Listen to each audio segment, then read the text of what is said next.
Hello, Patricia Gras. Welcome to Passion Time. I'm here with an old friend, Linda Flores Olson. She is the executive, right? Yes. The CEO of Houston Hispanic Forum. Now, I've been involved with Hispanic Forum before. It's been a great organization that started 30 years ago, right? This is the 30th year. And they've done a lot to get at-risk kids some help with their educational future. I want to thank you for joining us, Linda. Thank you. First of all, I want to ask you about your passion. What is your passion and how are you living your passion? Well, it's interesting the way I found my passion. I didn't realize until I was much older that I have been on this incredible journey, and not until I was able to get quiet to reflect, I realized what my passion was. And the conduit to make that happen was the American Leadership Forum. It's a leadership program. Great organization, yeah. And one of the things you do is you have to sleep in the woods by yourself. Right. And so I just started journaling, and I started, gratitude was the theme of my writing. My parents were born and raised in Mexico and came to the United States because they wanted a better life for their family. Long story short, every job I've ever had has led me to where I am today. And on that mountain, I discovered that my passion is to help at-risk children like I was an at-risk child when I was younger. Right. Tell me about, and now you're the CEO of this organization that basically helps at-risk children, Hispanics, Blacks, Asian, everybody is included. I mean, it started out being the Houston Hispanic Forum, but it was always open to other groups. Right. So tell me about the improvement or what you've seen happen in the last 30 years.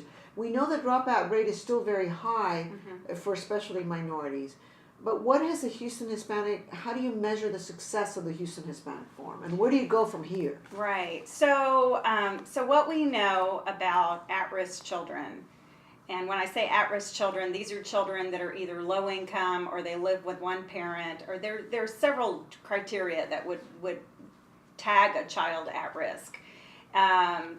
What we know is that they know what mom and dad do for a living, but if you're good at math, you could become an engineer and you can work for NASA.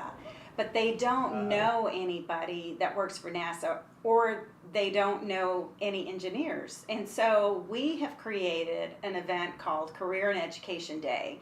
And we've been doing it for 30 years.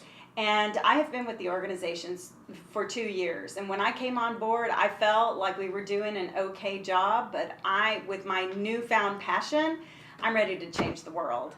And so there wasn't an aspect of the event that I didn't look at and study. I pulled together a group of true experts in the community on college readiness and workforce readiness to ask the question, like, what should we be doing for the children? And also, more importantly, we asked the children, what is it that you need from us? Because we were a bunch of adults sitting around a table. Deciding for them. Exactly. And so some of the changes that we've made, we started a parent track. Our advisory committee said in order to get the kids into college, you need to talk to the parents, because especially in the Hispanic community, it's a family decision. Right. Because financially, it's a big family, step. Yes. Right. So we started a parent track, and it's been very successful. We also have started a counselor track, because oftentimes the counselor at the school may be the librarian, it may be the Spanish teacher, Right. so it's a person that has another role. Right. And so what our advisors told us is that they needed tools, like the latest tools to help the students with the information that they need to get into college. Okay. So, and there was something that you mentioned, yes, we did start the Career and Education Day for the Hispanic community, but what we've come to realize is that Career and Education Day is for everyone, Right. because what's good for Hispanics, especially in Houston, Texas, is good for the greater good. Of course. And so we welcome everyone. How do you measure, though, how you've succeeded in helping? Obviously, you're talking at-risk kids who quit school, kids who don't pass their grades, kids who don't have role models. How do you measure how you have improved that situation in the last 30 years? So we do a lot of surveying. So we ask the kids before they go, some questions, Right, and then right. we ask after. That's But one excellent. of the new things that we've started is we've started to track the kids from high school into college. Okay. So there's a tool that we use that tracks them. So we know where they're going. We know how long it's taking them to graduate. We know if they're dropping out. And so what we're seeing is that the numbers are getting better and better. That's excellent. Now, do you know what some of the reasons for the dropout rate is? Is So- it mainly economic? It's complex. It's very complex. It's very complex. A lot of kids tell us that they have to drop out because they have to help financially with their Right, families. Some kids tell us that they drop out because the academics get really hard very quickly and they don't have access to tutors and there's nobody at home that can help them with their homework. They get frustrated and they drop out. So it's very complex. Now, you were telling me that you thought about something that I thought was very revolutionary in a way, because what happens is continuity. You have a great day, people go, they love it, they get a lot out of the career day, but then what happens afterwards? There's no continuity, and you thought about mentorship program. Tell me about that, because I think that would be an incredible thing for kids. Yeah.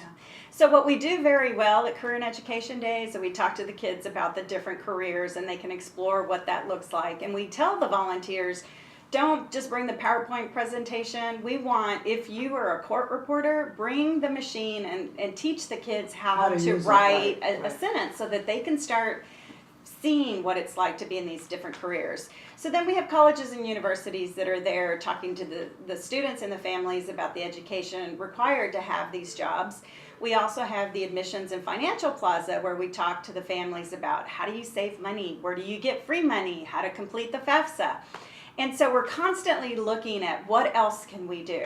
So we asked our group of advisors and they told us really the thing that's missing, and there's lots of studies done on this work, is that if a child has a mentor, the child is less likely to drop out of school, more likely to graduate college, less likely to be pregnant as a teenager, and less likely to do drugs.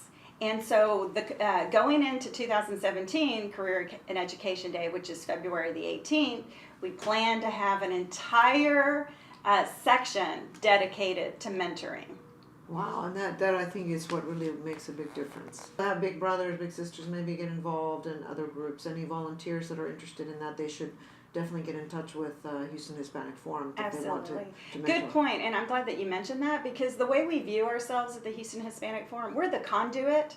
We spend most of the year looking for the best of the best partners to bring to Career and Education Day. So really the community is providing the work, we're providing the platform that's for right. the work to happen. Now, you wanted to talk about the Coalition for Greater Houston Schools that you just joined, and that's something new too. Tell me about that Right. and how that's making a difference. So the Houston Hispanic Forum is very excited to be part of the Coalition for Great Houston Schools. And the reason this is important is because right now in Houston ISD, about 10% of our sixth graders, they do all of these studies, 10% of our sixth graders will earn a college degree. So right now, sixth graders, 10%. That's very It's few. very low, yeah. And the reason that's alarming is because in the year 2020, 65% of the jobs in our area will require a college degree. education. So there's this huge gap that we need to close. And so what the coalition is trying to do is put pressure on the trustees to hire the best of the best superintendent possible for Houston ISD. So we're very happy to be part of it. The coalition is made up of business leaders, nonprofits, and individuals in the community that are interested in HISD education, being the best of the best. All right, Linda Flores Olson, thank you so much for joining us. What is the website again, so that people that are interested in volunteering or becoming mentors, what is the website? So it's houston-forum.org. Houston-forum.org. So if you want to volunteer, become part of this great movement to improve education, please join the Houston Hispanic Forum. Thank you so much for joining us, and we'll see you next time on Passion Time.